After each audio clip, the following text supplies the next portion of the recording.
Nos filmes norte-americanos e europeus, aqueles filmes de tribunal, a gente vê nas cortes os juízes em uma mesa elevada, enquanto os advogados da defesa e a promotoria ocupam lado a lado o plano inferior. Aqui no Brasil, porém, tanto o juiz quanto a promotoria dividem o altar, além de eventuais grupos de Telegram, como no caso da Lava Jato, e olham a defesa de cima para baixo. Trata-se apenas de uma decoração desigual ou a assimetria entre o Estado e a defesa em nosso país é realmente gritante, como acabou ficando exposto na Lava Jato? Eu não tenho nenhuma dúvida que isso é um pensamento simbólico que expressa exatamente o que você... A sua pergunta já é uma resposta, né? Eu me lembro que quando eu fui defender o Duda Mendonça no Mensalão, eu estava na tribuna, e no Supremo Tribunal, o Procurador-Geral da República senta ao lado do presidente da Câmara, e muito do Senado, do Supremo. E muito comum, eu vejo ele falando no ouvido ali, ele fala com o decano, que é o ministro mais velho, muito comum. E aí, na noite anterior, no dia anterior, os jornais tinham dado a reclamação do Gurgel, a época era do Gurgel, reclamando de determinada ação do advogado. Eu fui para a tribuna no dia e usei alguns minutos para dizer isso. Falei, doutor Gurgel, quando termina aqui o julgamento, Vossa Excelência vai tomar lanche com os ministros. Eu vejo muitas vezes Vossa Excelência falar no ouvido do presidente da República. Imagina se eu saio aqui da tribuna, atravesso aquele e-mail ali e chamo o presidente e falo com ele no ouvido. Eu sou preso. Então, assim, a disparidade é evidente, porque quando você chega numa audiência, o promotor está acima, e isso, sem sombra de dúvida, a pessoa que vai fazer um interrogatório, Breno... Em primeira instância, é ainda mais massacrante. É mais massacrante ainda. E, eu assim, fui julgado na Lava Jato, eu nunca tinha sido julgado na vida, foi uma experiência interessante, porque eu olhava assim, eles ficavam acima de mim. É verdade. Aquilo tudo intimida. A pessoa, quando está sendo interrogada, em regra, está já mexida interiormente. O processo criminal é um processo que eu falo muito isso para o pessoal que trabalha comigo. Olha, você tem que ter um respeito enorme, porque a pessoa te procura num momento de extrema fragilidade. Ou com a liberdade em risco, ou com a honra sendo usurpada, ou mesmo questão que tem reflexo na família, tudo. De repente você chega lá e está o juiz do lado do procurador e muitas vezes com conversas que você não consegue ouvir. Então, esse simbolismo é para massacrar. Não existe paridade de armas no Brasil. Não existe, que é um direito constitucional. Eu vou te contar um assunto simples, assim. A paridade de armas, na Lava Jato, sempre que tinha uma operação, o procurador da República, os policiais, e às vezes até membros da Receita Federal, usavam 2 horas, por exemplo, a Globo News, para destrinchar as pessoas, para humilhar as pessoas, para obrigar a pessoa a fazer delação premiada, fazendo uma análise. O cara nem réu era, se fosse, eu não podia. Você imagina o que é o cara ser exposto 2 horas? Eu te pergunto, se eu pegasse o telefone, ligasse para o camarote e falava, agora a defesa quer 2 horas para falar. Não me daria 1 minuto, tá certo? Então, tudo isso é estratégia, nada disso ocorre por acaso. A posição nas sessões, o fato... A ordem já tentou brigar contra isso muitas vezes, nunca conseguiu uma coisa efetiva, mas é um fato, isso é um fato. O simbolismo... E você veja bem, uma vez eu levei até falei isso da tribuna do Supremo, uma vez eu levei um cliente no Supremo Tribunal para assistir o julgamento, eu não gosto de fazer isso, mas era uma pessoa interessante e quis fazer. Quando os ministros entram, a tradição é que os advogados se levantam, as pessoas que estão lá se levantam, com deferência à corte, ao judiciário.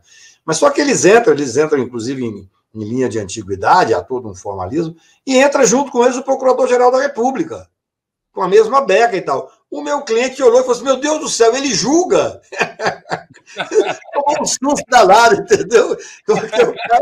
Ele entra junto e ele sai junto. Tudo isso é um simbolismo, não tenha dúvida, não. Mas temos que avançar. Vocês, melhor do que eu, sabem o tanto que esses gestos simbólicos atuam no inconsciente popular. Essa é a verdade. Cacai, pela tua experiência, que a essa altura da vida não é pouca, a Lava Jato foi um ponto fora da curva, um raio em céu azul, ou o nosso sistema de justiça é produtor constante de enfermidades desse tipo? O nosso sistema de justiça, sem dúvida nenhuma, é um produtor permanente. Mas a Lava Jato chegou a um ponto de sofisticação que eu acho que foi, felizmente, um ponto fora da curva, sendo que nós temos que analisá-lo de uma outra maneira. Porque o sucesso, entre aspas, foi tanto, até nós conseguimos essa derrocada, que nós tivemos crias da Lava Jato pelo Brasil afora. Por exemplo, no Mato Grosso, tinha uma juíza chamada Selma, que se dizia o Moro de saia, humilhava as pessoas, era a mesma arrogância do Moro. O que aconteceu? Também lá. Ela despiu da toga, foi ser candidata a senadora e foi eleita. Foi caçada por corrupção em menos de um ano. Foi eleita. Porque... Aí você tem assim, repiques da Lava Jato, o que aconteceu na Paraíba, sem sombra de dúvida, foi um modelo lavajatista. No Rio de Janeiro, você tem um modelo lavajatista também já replicado. Mas por que eu acho que a Lava Jato é um ponto fora da curva, de certa forma? Porque foi uma estrutura de poder. Nem sempre é uma estrutura de poder tão forte. Eu, em 2015, escrevi um artigo lá na Folha, Que País Queremos, que eu falava exatamente isso, 2015. Eles ainda eram super-heróis. Eles tinham um objetivo de poder que, na visão deles, funcionou. Eles prenderam o Lula, elegeram o Bolsonaro e o Moro virou ministro da Justiça. Imagina o que é isso. Ele perseguiu, que ele é um covarde, além de um indigente intelectual, ele perseguiu, usando a Lei de Segurança Nacional, mais de 100 pessoas intelectuais, inimigos políticos. Então, com essa, eu diria, com essa capilaridade, o apoio da grande mídia maciça, é uma coisa incrível. Ainda hoje a gente vê aí os viúvos do Moro, as viúvas do Moro. Então, assim, eu acho que, embora o sistema seja feito, sem sombra de dúvida, para manter o status quo, o poder judiciário é um poder muito fechado, com tudo que nós já vimos e conhecemos, o mensalão foi uma coisa embrionária, onde você... Uma espécie de ensaio geral. Foi uma espécie de ensaio geral, sem ter ali, naquele momento, o projeto de poder específico. O mensalão era um projeto de enfrentamento do poder. Enfrentamento do poder. O ministro Joaquim quis ser depois presidente da República, mas é um direito dele. O Moro tem direito de ser candidato a presidente da República, ele não tem o direito de instrumentalizar o Poder Judiciário para ser candidato a presidente da República. Ele não tem o direito, ele e os procuradores, de pegar um fundo de 3 bilhões e tentar se apoderar desse dinheiro para fazer política. Então, a grande diferença, na minha visão, e olha que eu advoguei na Lava Jato desde o primeiro dia, quando prenderam o Alberto Youssef, eu já fui chamado para advogar para ele. A grande diferença é que lá tinha uma estratégia forte de poder, com apoio, inclusive, internacional. É óbvio, Breno, você é uma pessoa experiente. Você acha que eles iam destruir o setor da infraestrutura no Brasil, o setor de empresas pesadas, sem que tivesse, através de algumas empresas americanas, especialmente representativas? Claro. Por que eles distribuíram, eles arrasaram com o pré-sal?